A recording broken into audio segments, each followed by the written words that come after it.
How to organize your new home office. Organizing a home office can be difficult. Your workspace might be shared with home space. The desk at which you work throughout the day could be the same desk at which you pay bills at in the evening. That creates a particular problem for organizing your home business items. You might not give this much thought in the beginning, but there are many reasons why having an organized workspace will benefit you. In addition, keeping your work items separate from your home items can help you at tax time.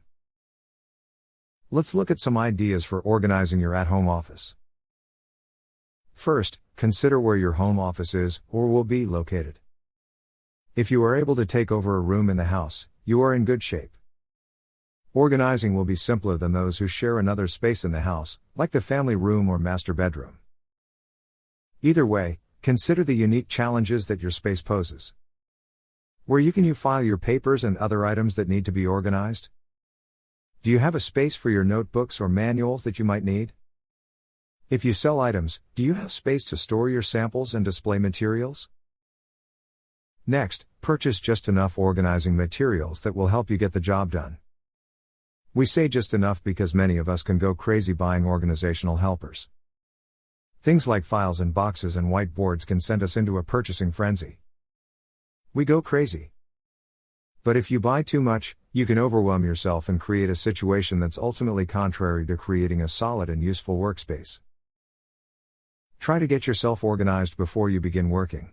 If you are setting up that home office, you will thank yourself over and over again for taking time to organize things before you actually began working. This creates a seamless transition into working at home. All of this organizing can be made more difficult if you share your space with the rest of your family. If you work in the family room, for example, you will not only need to make sure your items are kept separate from the rest of the family's items, but that they are somewhat decorative. You won't have the luck to have an office to make a mess out of. You'll want your space to be clean because you and your family as well as guests will see the space. Finally, as you think about organizing your workspace, consider exactly what you need the office space to do. If you sell cooking items, you'll need an area to store your samples. Or perhaps those could be stored elsewhere, as well as files for customer information and catalogs.